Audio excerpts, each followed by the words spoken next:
So this was my last year experience. The first year I was on Turo, I had one car, my old Maserati GT. Did great, put about 20 grand in my pocket, paid for the maintenance, paid for the parking, kept a few grand, was happy. Decided to scale up and just made all sorts of mistakes, mainly choosing what I wanted, choosing the cars I wanted without thinking about risk or repairs or preferences or anything. And, that's what got us to Losing Money with Turo, a complete guide for 2024. So, in this little talk, I'm going to take you through what I did, how much money I lost, how I lost it, and how I restructured for 2025 to hopefully make a nominal amount of money, 100 grand or something like that. So at least it's worth giving this the attention, an hour to a week's worth of attention for a little bit of profit. So here are the numbers. Brought in 102,000 from the car rentals. The vehicles alone cost me 60, and that's not really much interest. That's a lot of repairs. We'll get into it. Some leasing. I got smart and started leasing some cars toward the end. Was 6 grand. Gross profit of 36, but then operating expenses, mainly parking, cost me 59. So at the end of the year, after all said and done, I was in the hole 22 grand. What does that mean? Well, it's $1,874 a month. That's pretty much a lease on one super high-end luxury car. But at least the nice thing was I got to have 8 luxury cars over the course of the year, and like 5 at once generally. So I had this Aston Martin Rapide, it's a Rapide V12, 12-cylinder W12 in the Bentley Continental GTC Speed, which I still have. My G63, which was just my car. This is an awful car for Turo. You do not get a return on the old G-Class. My Star, the Maserati GT, fun car, very loud. Panamera GTS, which was the closest thing I ever had to something track-worthy. Lots of fun. Hummer EV, which I got toward the end. Very fun, very fast, very big. S-Class Maybach trim. Just gorgeous, comfortable, great car to be driven in. And this Porsche Cayenne, which I don't know why people like these. I drove this car once for 5 minutes. I was like, I don't need to see this thing again. But, one of the best cars in its class. So that's what I did. I traded $1,800 plus a lot of my time and attention, which is kind of priceless, to, in exchange for having most of these cars at once throughout the year. And honestly, my utilization was at 20%. So most of the time, these cars were just sitting. These cars were available to me, to my friends and family, were available for private rentals on top of Turo. They really were not used that much. They were mostly sitting. So that's something to improve for the year. But that's I call my experiment, thank goodness I didn't have to make money on it. We call it the ultimate lease. So what do we do for each car? I just want to give you a quick breakdown of how things went.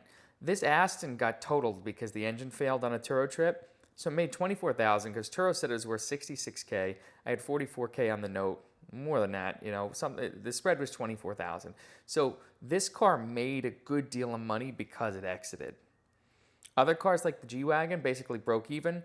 When I traded that in, I traded in at $0. There was exactly as much equity in the note as the car had in it, which is actually pretty good for a really old car, for a 10-year-old car when you're paying a big note. Like, they usually depreciate like shit, and this was not too bad.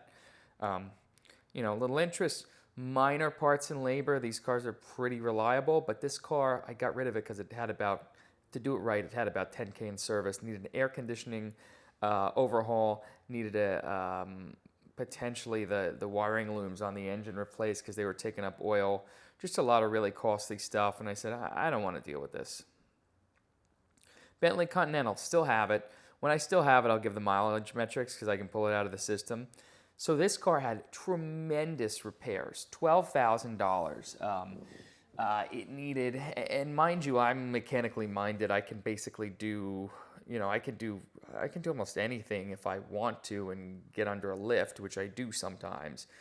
But this car just needed like a lot of suspension work that's costly and annoying, and big heavy tools. What else did this car need?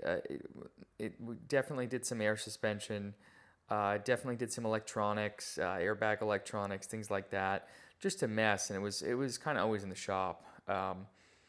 Ended up losing money even though there was a lot of rental proceeds off of this one because the repairs were crazy. So gross per mile, $1.43, which is amazing for a car that has 90,000 miles on it to get $1.43 a mile. That's great, but net I was losing per mile. This Hummer EV is kind of breaking even still. It's paying its lease. That's it. I'm hoping it's down here in Florida now. I'm hoping it's gonna have its day and bring in $2,000, $2,500 a month and more than pay its $1,100 a month lease, but remains to be seen. It was grossing 73 cents a mile. I forget what the lease is. The lease I think is like $1.21 a mile. So we're not even keeping pace with that just yet. $1.21 a mile, basically on a 100-mile trip. You got to be renting it out for like in the 150s, 160s, because then they take their, the 30% cut. So I got to be left with $1.20 basically to be paying the lease. That assumes that someone's going to use every last mile, which they rarely do. The GT, this car is my star. It's always been my star. Really reliable, low repair costs, little parts, little labor. I think we did something with the suspension. We did an alternator, battery. Netted 11,000. So besides the car that got totaled, the Aston, and that's not really winning, that's a one-time deal. This car has been wonderful. This car has made back many times, well, at least twice what it's cost over the years, of doing Turo this year, the year before that. It actually has a net proceed per mile of 0.68, which on a car that's got 85,000 miles on it now, that's pretty tremendous profit for an extra mile that really, these don't need much. The engines are solid V8s, suspensions are simple, coil, electronics are pretty simple. Like these cars are good. These are very good. This one's grandfathered in. It's too old for Turo, but it's grandfathered in. So let's get into it. Oh, the Porsche. The Porsche was a wash. Porsche had a lot of expensive repairs. Again, air suspension, same platform as the Bentley. This and the Bentley Continental GT are the same car underneath. So same suspension issues. I lost only $6,000 from owning that car for a year. I tracked it a few times. I went on some road trips. I put some skis on it. I had fun with this car. This car was a decent investment. A lot of electronics, a lot of complexity, a lot of notifications. So I ended up making a lousy $775. But again, the utility I have in this thing, I remember some road trips going up north, putting 4 people in absolute comfort and class, heated and cooled seats, very big back room. I was driven in this thing, and it was comfortable to be chauffeured in. That's how big of a car this is. So love that. And finally, the Big Daddy, the S-Class, so far breaking even, but breaking even because I Maybached this sucker.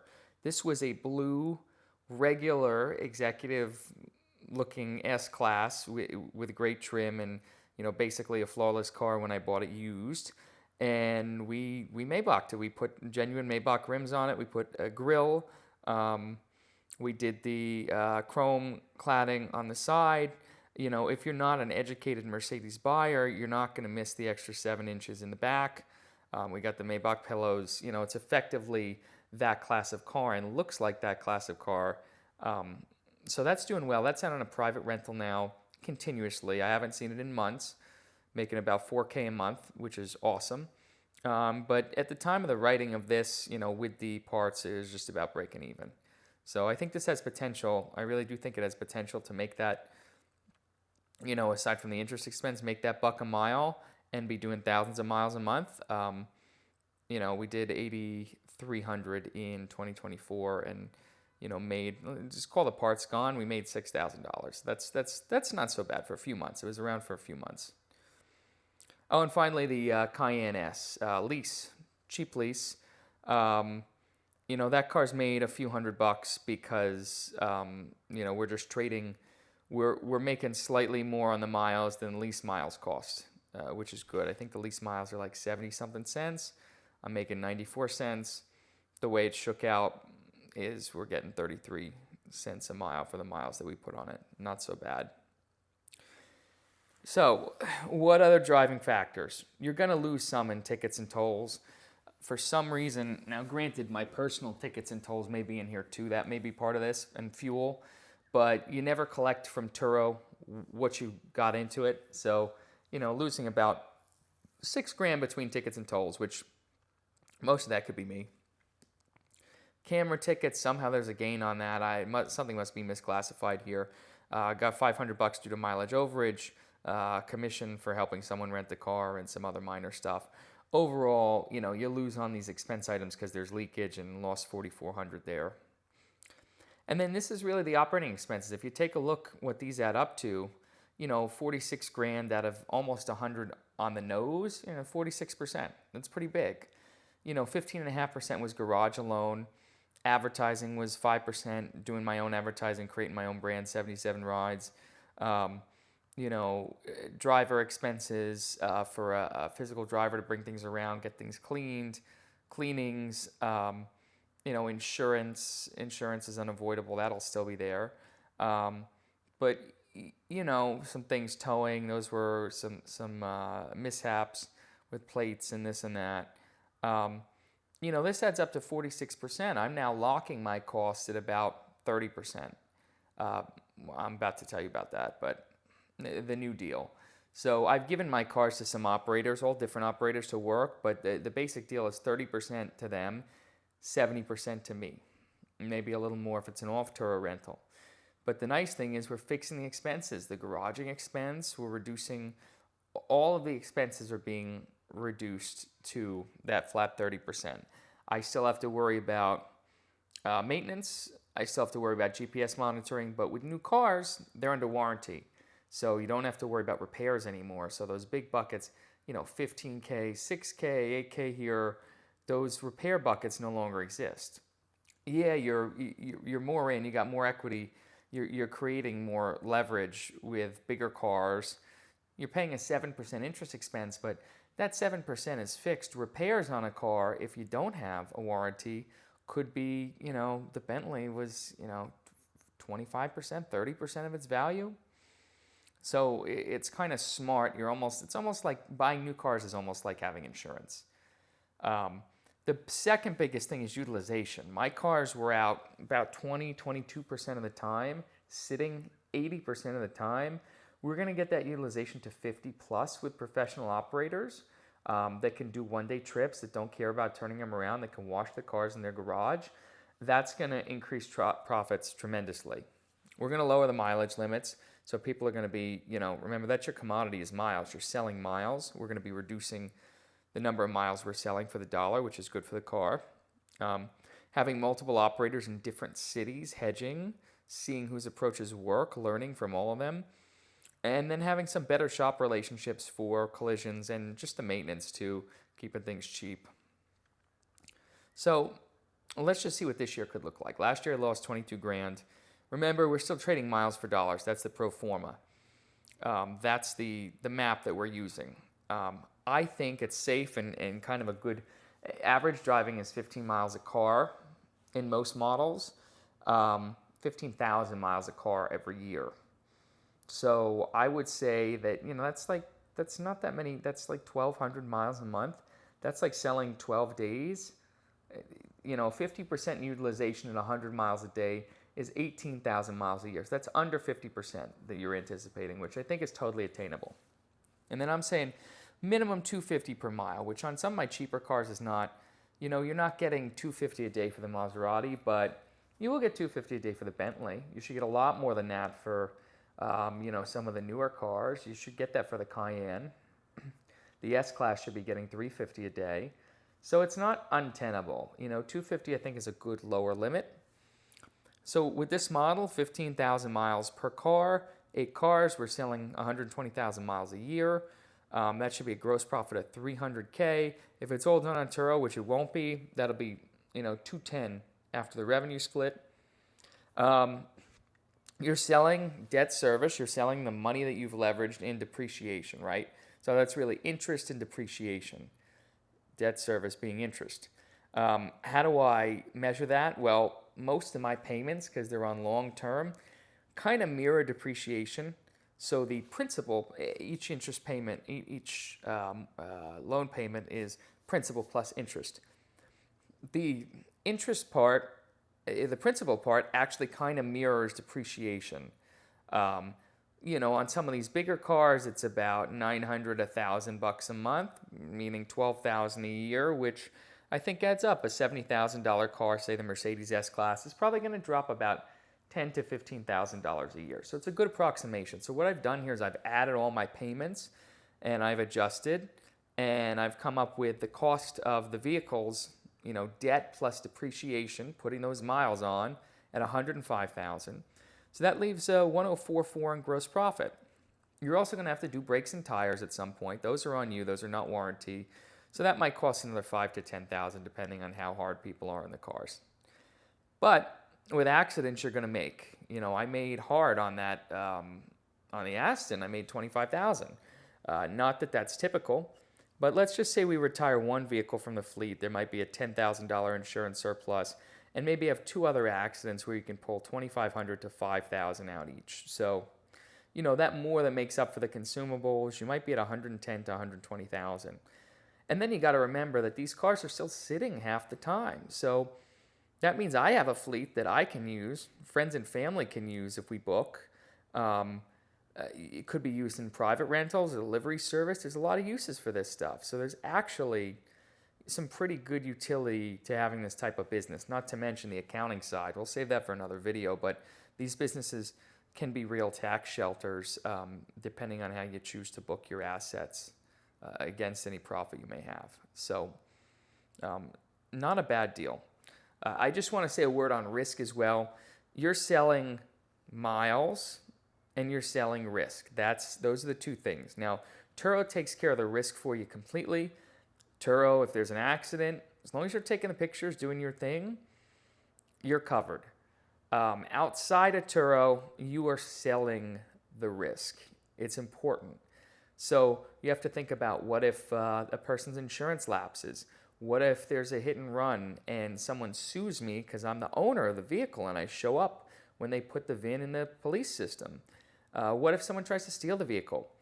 These things all have mitigation techniques attached. There's software. There's checks you can do. It all costs. It all takes time. It all will fail you if it's done improperly. So net, that's where Turo comes in, and it has utility, but you can't, you're also paying a huge premium for that utility. So that's just a side note. That's the second thing you're selling. The largest disclaimer is, in private rentals, if you're not managing the risk, any one of these failures, a failure in any car at any time, could cause the entire business to fail. And more than that, it could cost you personal liability if you're negligent. So that's the flip side to this business. It's not just raking in cash from these easy rentals. It's understanding and mitigating your risk through organization. And I think I'll probably make another video on that too, as I am sort of exploring some software that does this, and just all sorts of ways that you can mitigate the risk through monitoring, through preemptive notifications on the customer's side, and then through if something looks risky, through close shadowing and potential repossession before things get to that point. So this has been Joseph with Turo, Turo in 2024, the mess, and then hopefully, a bright future for rentals, sort of risk managed and fully understood in 2025. We'll do another one of these videos mid-year to see how things are shaking out and if we're hitting our numbers. Ciao.